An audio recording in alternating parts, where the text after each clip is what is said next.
Hello and welcome, everyone. My name is Ricky Levy, and I'm the president and CEO of the Woodhull Freedom Foundation. Woodhull was founded in 2003, and our mission is to affirm sexual freedom as a fundamental human right. Our work has been focused on all areas of bodily autonomy, and right now we're paying a lot of attention to censorship. Um, In fact, yesterday, we were back in court on our lawsuit challenging the constitutionality of FOSTA, which is a law that was intended or was billed as something that would fight human trafficking, and in fact has not in all the years it's been in effect. I'm excited today to talk about what we see coming down the pike in the way of censorship and the experiences and work of our wonderful panelists today. I want to begin by introducing you to Larry Walters. Larry Walters is Woodhull's general counsel. He is also an attorney and First Amendment expert. Um, Larry goes back, many, many years with Woodhull, almost to the beginning. And he deals with legal concerns relating to online advertising, internet gaming, free speech. And it's interesting to me because many of Larry's legal victories have been the result of pro bono representation, and his cases have been precedent-setting cases. Larry is one of the attorneys on our challenge of FOSTA. So welcome, Larry. I want to introduce you next to Ronnie London. Ronnie also worked on the FOSTA lawsuit. That's not why he's here today, though. Ronnie is here in his capacity as the general counsel for FIRE. And Ronnie has been the national chairman and president of the First Amendment Lawyers Association. He was selected to Thomson Reuters Washington, D.C. Super Lawyers from 2014 to 2021. He's the Capital Pro Bono Honor Roll by the D.C. Appeals and Superior Courts, and was granted the National Press Photographers Association Kenneth P. McLaughlin Award of Merit. Welcome, Ronnie. Next, I'm going to introduce you to Tracie Hall. Tracie is the executive director of the American Library Association. Prior to her appointment as the director, she was the director of the Joyce Foundation Culture Program, also the deputy commissioner of the Department of Cultural Affairs and Special Events in Chicago. Tracie was just in 2022 the recipient of the National Book Foundation Literarian Award for Outstanding Service to the American Literary Community. By the way, Tracie, when I first read that, I thought it said Libertarian Award. And our last panelist is Anna Bonesteel.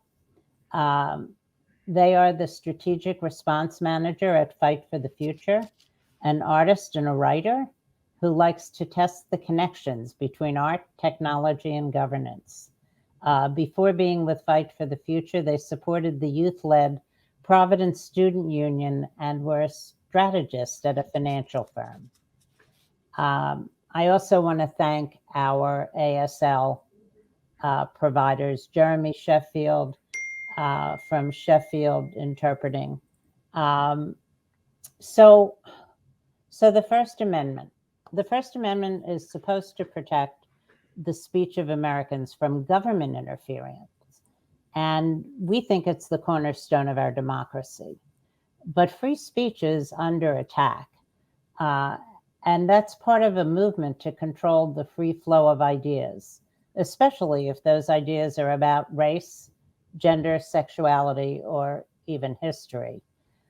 So we see rampant book bans. We see legislation that seeks to censor internet expression. Overall, the First Amendment is in a precarious place. Today's conversation is going to be about the challenges we see on the horizon in 2023 and what these four experts think we can do about it. So I'm going to begin by asking you about your areas of work. You all work in slightly different areas and deal with different parts of the free speech movement. Could you briefly tell me about your work and focus, beginning with you, Larry?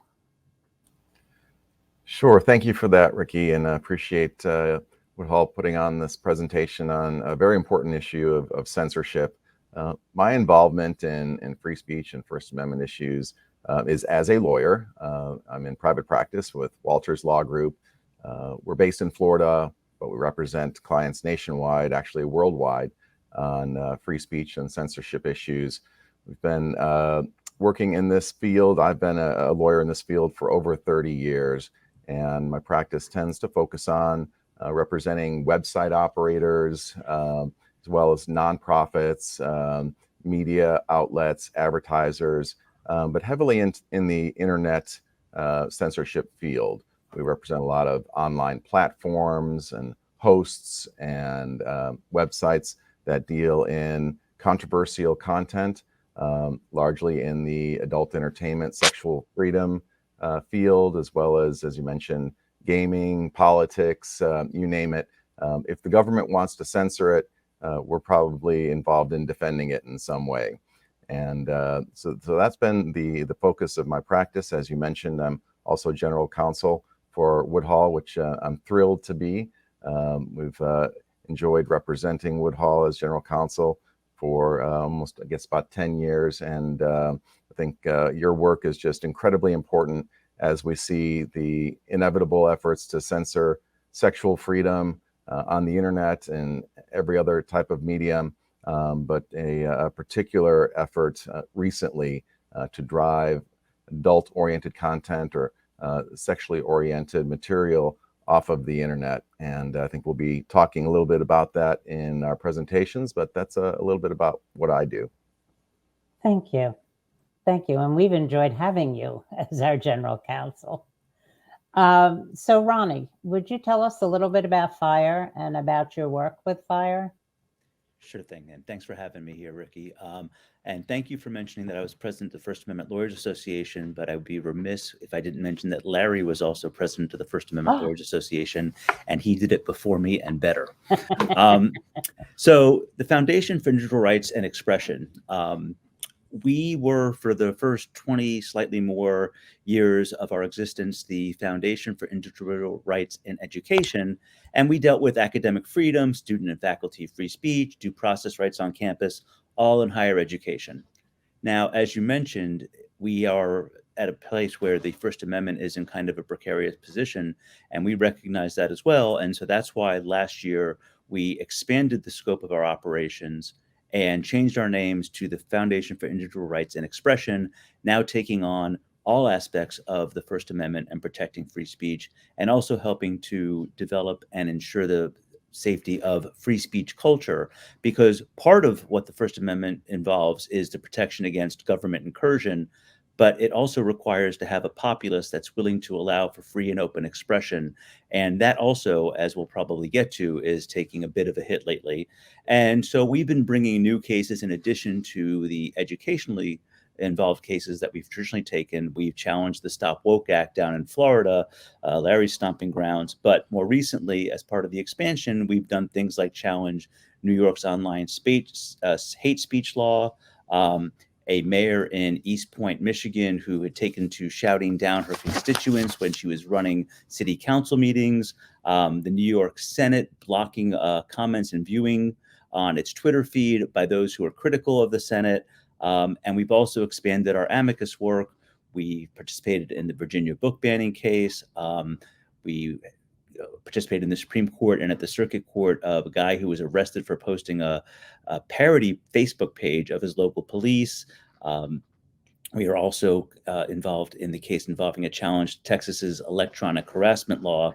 And before I was at FIRE, which I've been at for 2 years now, I, like Larry, was in private practice as a First Amendment litigator at Davis Wright Tremaine, as you mentioned, one of the counsel on the Woodhull challenge to FOSTA SESTA. And like Larry, we also represented a wide variety of media companies, especially online companies, and bringing First Amendment challenges to government regulation and unlawful and unconstitutional statutes.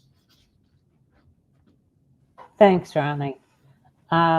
So one of the things that I found really interesting learning about Anna and Tracie is that you both have art in your background. I'm curious, Anna, I'm going to ask you to say a little bit about yourself, and then Tracie, I'm going to ask you to do the same. But I'm going to ask you both, is there something about art that drew you to the work you do today? I know Fight for the Future, their mission statement says that they believe effective activism is an art, not a science. So I'm seeing a lot of art. I thought I'd bounce that ball to both of you and see what you had to say. Anna, would you go first? That's a great question.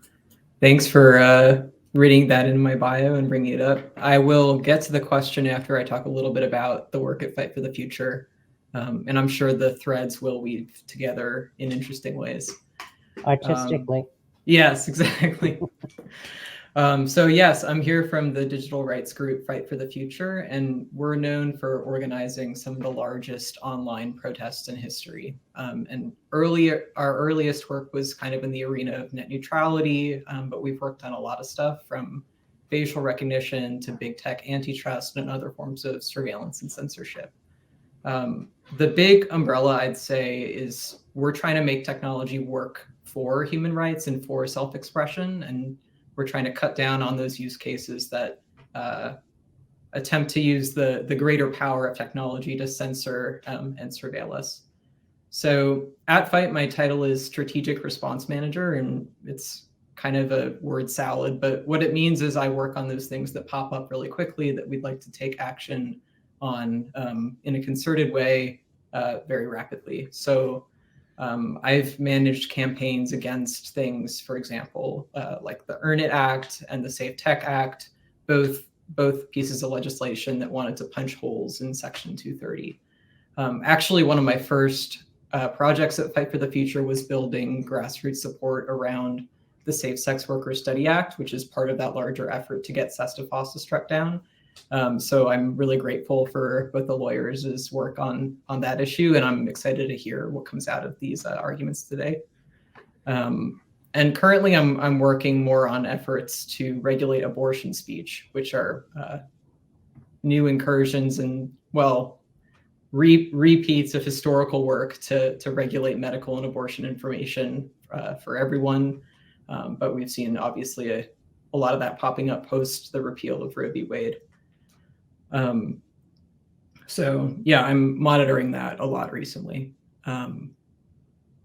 In terms of the artistic question, it is interesting. I always, when I was painting more and making more sculptures and things like that, I always had a difficult time describing my art to other people, but I would talk about painting and art making as sort of this really open and free way of interfacing with the world, right? Like you can build different connections and basically use any kind of tool to try to create your own meaning. That's something I felt always was really powerful about art making. And I think it's another reason that online self-expression is so important. Those limits most anywhere constrain the types of imaginative creation that we can make. Thank you. Tracie. Yes, so I'm Tracie Hall, Executive Director of the American Library Association, as mentioned. And I think that as early as librarianship has considered itself to be a profession in the United States, the question of intellectual freedom as one of the centers of that practice has been there. And I think that it was tested during the McCarthy era because many libraries were on the forefront of being censored, having librarians fired, having boards of trustees for libraries questioned or let go or penalized for their stewardship. And so I think that this question about the centrality of intellectual freedom to contemporary librarianship has just been there. And in right during that era, in the McCarthy era, is where I think ALA laid the foundation for the Office of Intellectual Freedom. In 1951, the association decided to have a special conference, a special convening in New York, where many writers and others were literally on being tried, and decided to ask the question about where does intellectual freedom lie in the work that we do, and can we, as librarians, many of our libraries are public or school, so they receive a lot of public funding.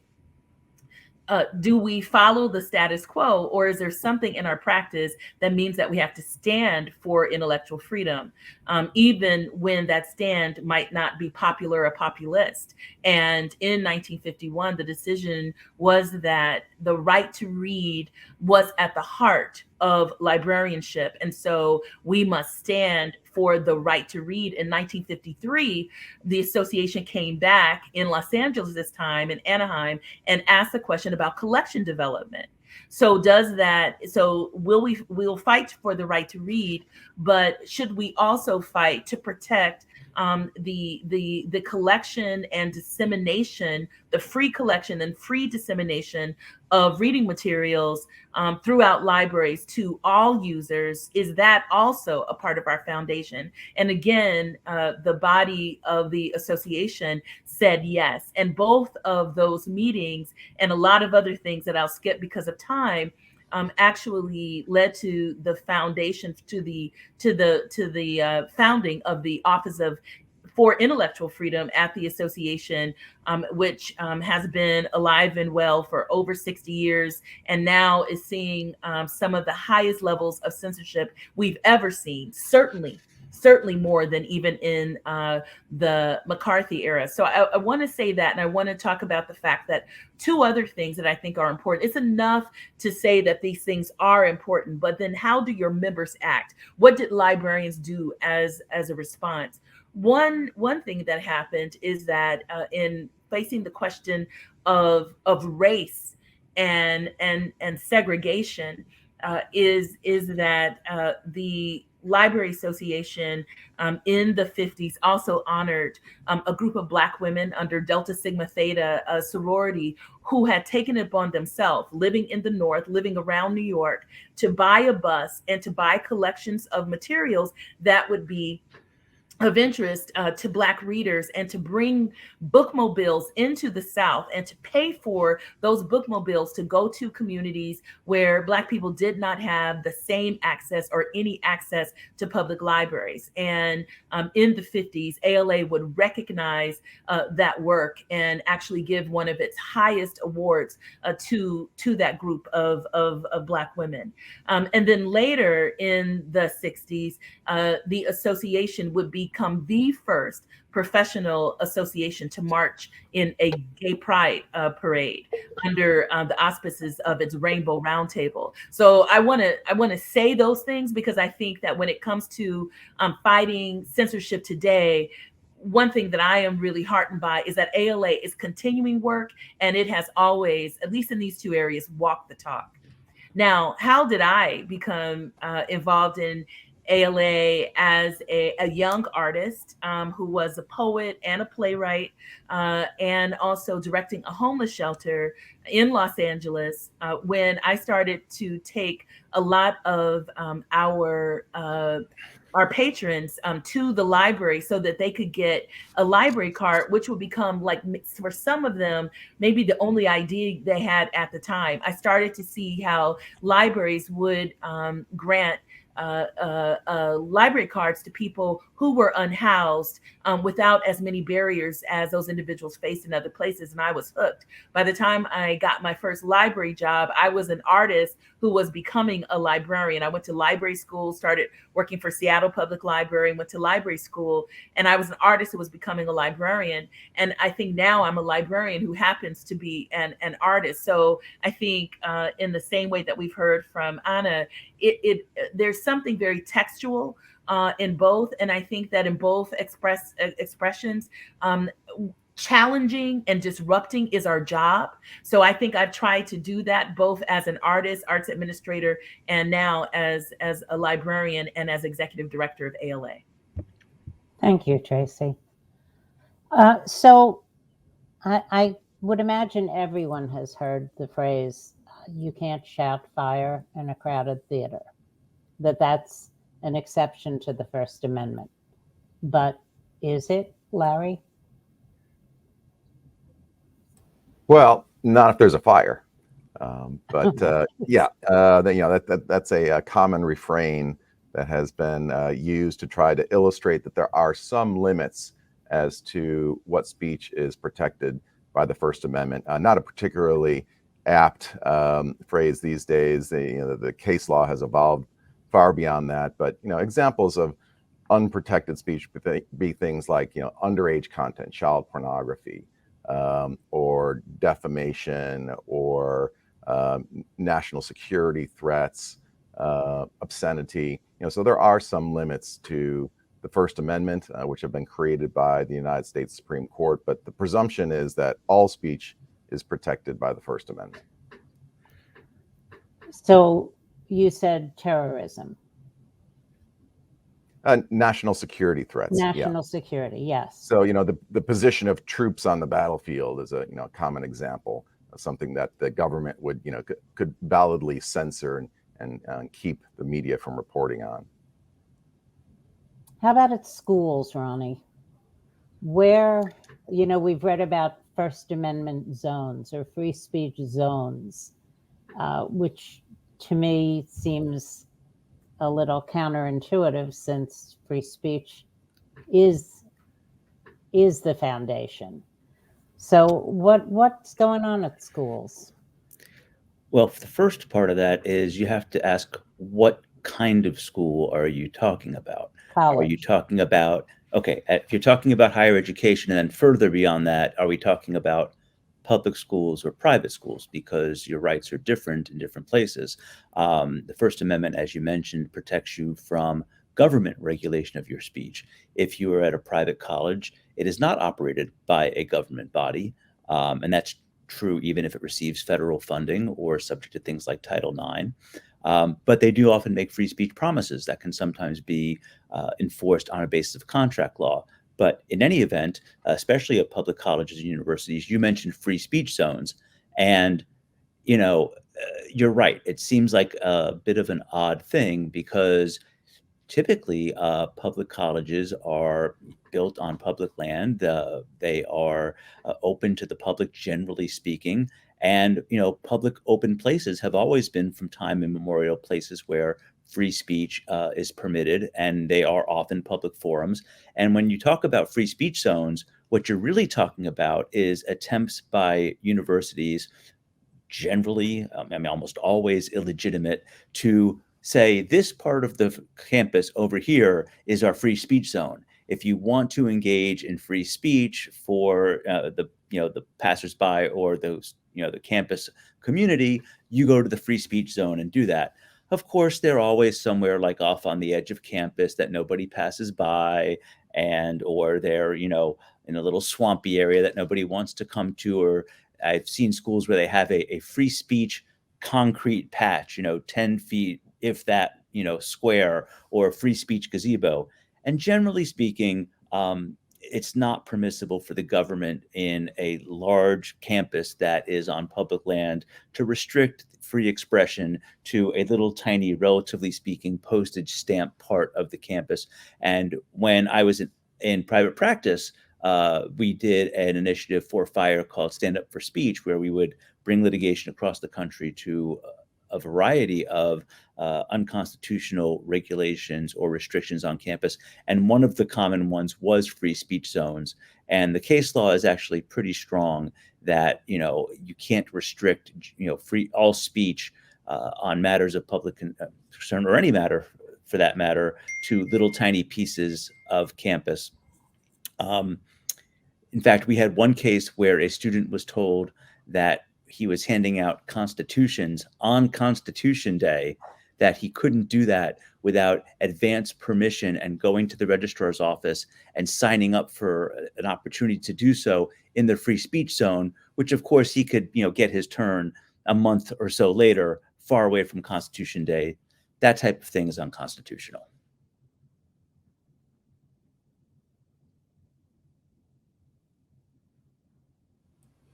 Ronnie, how about in the lower grade schools? Yeah, so the rules are slightly different in the K through 12 environment, because in college you're talking about with, the occasional 17-year-old who has their birthday during fall semester, or the odd Doogie Howser here and there. You're talking about adults. And the colleges don't have the in loco parentis, in place of the parent's responsibility, that K through 12 schools have. And so the rules are different there. The speech of students is still protected. They don't leave their First Amendment rights at the schoolhouse gates, as the saying goes. But if the speech causes a substantial disruption, or there's a reasonable forecast of a substantial disruption, school officials can step in and regulate speech in ways that you couldn't with respect to adults or in other environments. Additionally, if speech is part of a school program or part of the curriculum, like a student newspaper, for example, or a student election, school officials might be able to regulate speech or punish speech in ways that you wouldn't expect to find outside of that environment. But that's not limitless. The schools generally can't regulate student speech, K through 12, outside, away from school, which the Supreme Court reinforced recently in the Mahanoy case. The court said, even though there's an in loco parentis interest at the school, that doesn't extend beyond the school grounds. It doesn't extend beyond the school day, away from the school. Because if that were the rule, then K through 12 schools would have jurisdiction to regulate the speech of their students 24/7, and that's not constitutional. So there are some lesser protection with K through 12 students, but they still enjoy some fairly robust rights. So I think a lot of people are aware of the censorship of books, thanks in large measure to the ALA and Banned Book Week.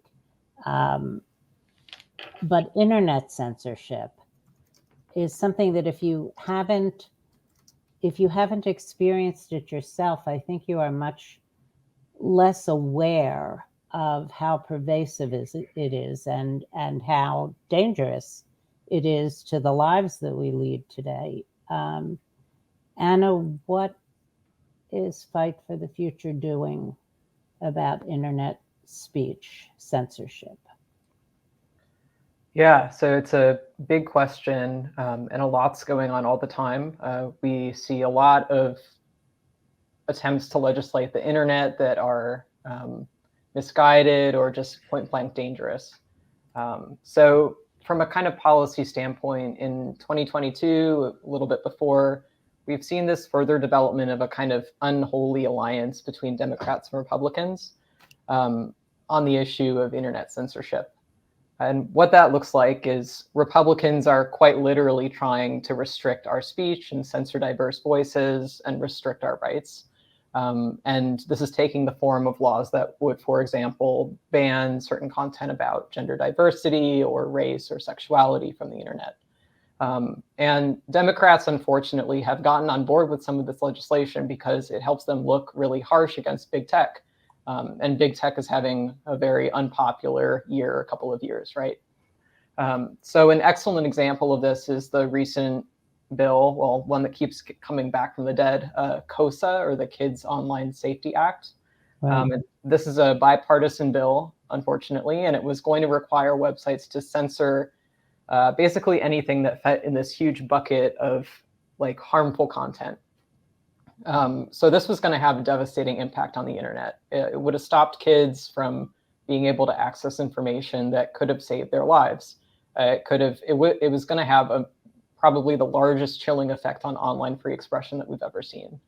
But I'm using the past tense, right? And that's a good thing. We rallied a bunch of grassroots support against this legislation, and we're able to cut it from the year-end spending bill.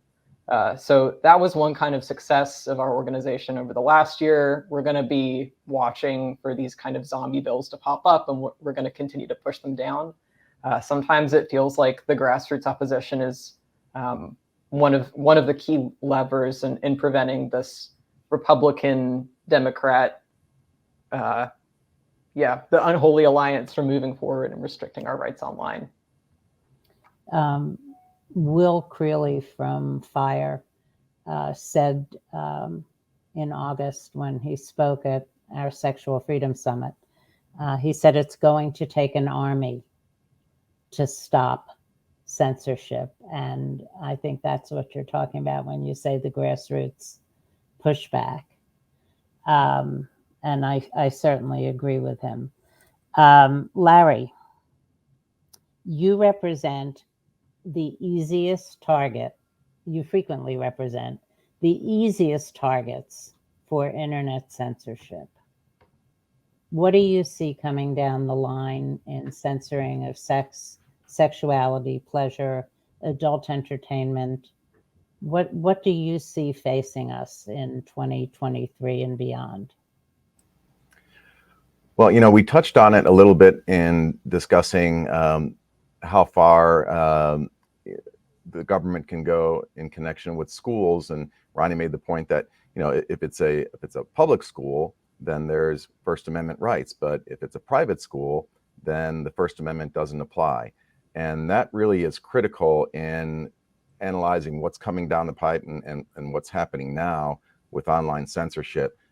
The private platforms, the social media sites and hosts and internet architecture services that are required for anybody to be able to speak on the internet are under pressure to censor sexually oriented content. And this pressure is coming from special interest groups, from lobbying groups, but also from Congress, and largely as a result of FOSTA SESTA, which we touched on, which obviously Woodhull is challenging. But it's a movement to try to sanitize the internet of sexually oriented content on a couple of grounds. One, it's harmful to children. We shouldn't be exposing children to sex. We know that, as Ronnie mentioned, children, minors do have First Amendment rights.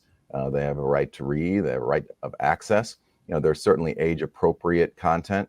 But that's one of the grounds that the anti-adult entertainment, anti-sex crowd is using, that we can't expose children to sexually oriented content. And secondarily, that all pornography or sexually explicit content is connected to sex trafficking and prostitution. There's a conflation of all three of those concepts, which are all very different. Consensual sex work is a very different activity than sex trafficking, which involves a commercial sex act by force, fraud, or coercion. One is sometimes even legalized in the United States, and the other is a horrific crime at both the state and the federal level. Yet the anti-sex groups that are out there are doing their best to try to conflate these issues and to treat all pornography as somehow fueling sex trafficking. And as a result, the private platforms should do everything they can to stay away from this content. And that then puts pressure on the platforms to content moderate, to use algorithms and other rules to try to sanitize the content.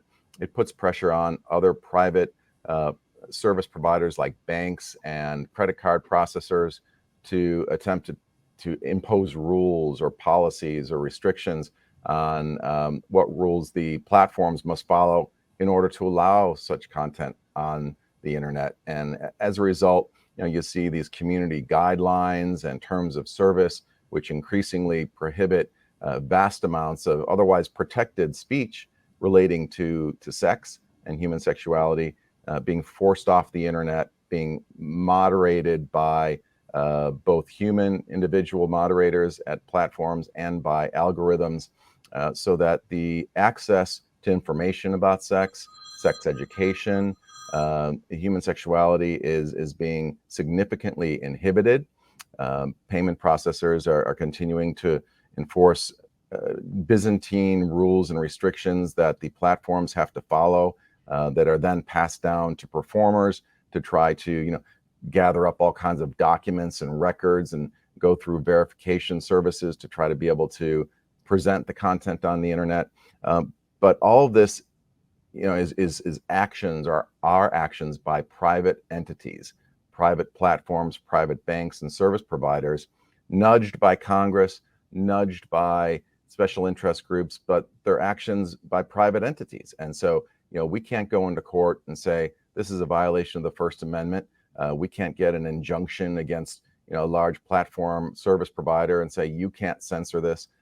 They can, and they do regularly. And in fact, there are protections under federal law afforded to these platforms, which allow them to engage in this kind of censorship with impunity. And for some good reasons, I would mention Section 230 is there for a reason and allows content moderation to avoid the internet turning into a hellscape where everything goes.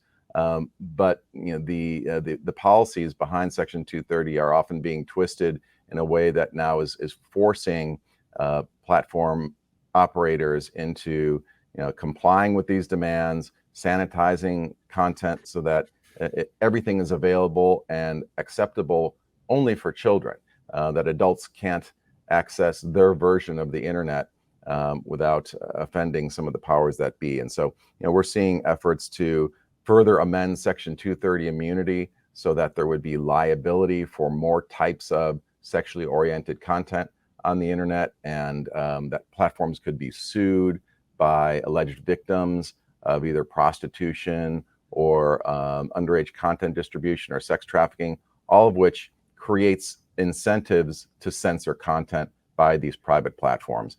So I'd suggest that is probably the number one threat to free sexuality and free information about sex on the internet is actions by private platforms. It's something we're watching very carefully, something obviously Woodhull is involved in the legal challenge, but there's more of that to come. FOSTA is just the beginning, and so we're watching for that same model to be used to further censor the internet. Thank you, Larry. Tracie, what can people do? About book bans, about censorship? Yes, definitely. Well, I want to just pick up on what I think we've really heard is that it's important that we build an army, and it's really important that instead of going on the defensive against existing legislation or legislation that's been proposed, is that we really go on the offensive and we scale and we not only protect but expand the right to read. So one of the things that happened in November of last year, November 1st, is that Senator Jack Reed and Representative Raul Grijalva introduced the Right to Read Act for students, K through 12. And ALA was very much a part of that. ALA is home to the American Association of School Librarians, and school librarians have been in the front lines in both ways of receiving censorship threats, having to leave jobs, being harassed because of censorship and their protection of the right to read. But they've also been some of the foremost voices, along with public librarians, for protecting the right to read. So we were really happy to see this type of legislation. The other thing that we can do, we need to make sure that we are passing the right to read at the state level. And we need to see that fight happen, to take national legislation and begin to replicate and scale it.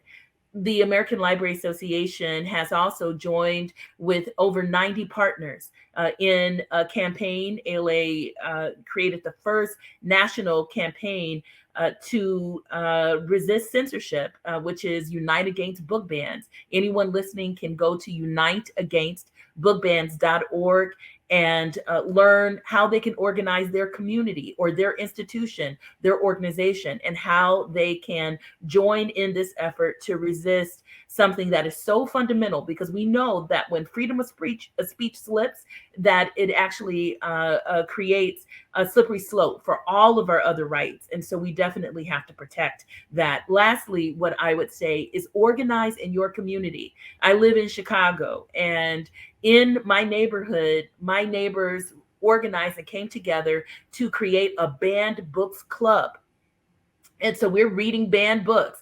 I'm meeting people who have lived in the neighborhood for a long time, as have I, that I didn't even know. Chicago Public Library was the first library to introduce something called the Book Sanctuary, where not only can people expect to find the great canonical banned books, Civil Disobedience, The Bluest Eye by Toni Morrison, All Boys Aren't Blue by George M. Johnson, but they can also find books and access them freely that may be restricted or banned in their own communities. So creating these book sanctuaries is another thing we can do. Lastly, is make sure that you are talking to people. Some people think that when they're banning a book, they're protecting someone. And I think that's the rhetoric, because there is a lot of engagement of people who may not understand exactly what's happening with censorship and asking them to be on the vanguard of censorship efforts. And many times,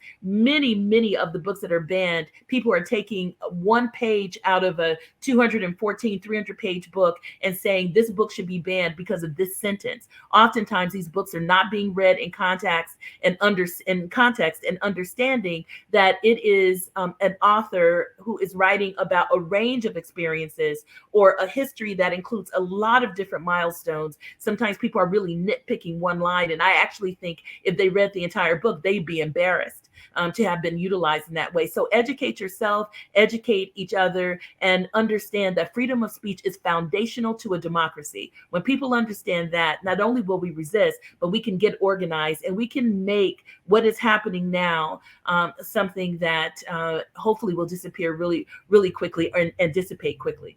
Great, thank you. Anna, what would you recommend people do? And how can they support your organization? For sure. So I can drop some of our links at the end of the conversation. We pretty often send out action alerts and calls to take digital online action, especially in opposition to some of these bad bills. But to speak to what Tracie was saying about going on the offensive, we're really trying to change the conversation from at Fight for the Future. We're trying to change the conversation about internet censorship away from content moderation and towards the kinds of surveillance practices that allow big media megaliths and social media giants to have so much unilateral control over what we see and say online. Some of the op-eds that we're writing, some of the ways that we're going out into the field are really trying to emphasize these surveillance harms as opposed to the content moderation harms. So as we work to fight the terrible Swiss cheese approaches to Section 230 that I'm sure will be coming down the pike, as Larry was mentioning, we're also going to try to emphasize ways to protect people's data, personal data, and protect people's data privacy online. And that includes calls for a national data privacy law. Thank you. Ronnie, what can people do to support FIRE and to further the work you're doing? Well, with our expansion, one thing that we are doing is we are now having members. You can go to the FIRE website, thefire.org, and become a member. You can also, when you hear about a case like this, or even if it should come to be the subject of a censorship attempt, you can go to thefire.org/alarm. That's our submit a case page, and that will, funnel you into our litigation and other advocacy programs. I would also say you could, follow us on on the news feed of our site, and also our So to Speak podcast. I'd also like to add to what Tracie said. I like the sanctuary book thing a whole heck of a lot. I'd also have always been a very strong advocate for little libraries. The little tiny wooden boxes you see around neighborhoods. Encourage as many of your friends and neighbors to set those up. Put the banned books in them so that there's access, even if the library is under fire and has to pull them back, because not all communities are as good as Chicago in that regard. The other thing I would say is go to your city council meetings and your county supervisory meetings and make your voice heard. I mean, a lot of times what's happening now is the loudest voices are the voices for censorship, and there's much less or sometimes no counterbalance. So, I mean, we need to show up for that. And I would say the same thing about your school board meetings. Go to those when these topics are on the agenda and make your voices heard. Thank you. Larry, what would you say to us to bring us home at the close of this program? And would you say it unmuted? Number one, support Woodhull. Woodhull has been doing great work and has really called attention to the concern with censorship of sexual freedom, sexual expression. Your work in bringing the FOSTA challenge and helping assemble the plaintiffs and sticking it out through years and years of litigation has been admirable. And so if anybody wants to help support Woodhull's efforts, please go to woodhullfoundation.org and support their work. You can follow what we're doing at Walters Law Group on social media. firstamendment.com is my website, and we try to keep everybody up to speed on the censorship concerns coming down the pipe and what we're doing and other good places to devote action to try to fight back. Thank you. I want to thank all of you for being with us today. I want to thank our two interpreters for interpreting for us. And let's go out and fight the good fight. Thank you so much. Thank you, Ricky. Thank you, Woodhull.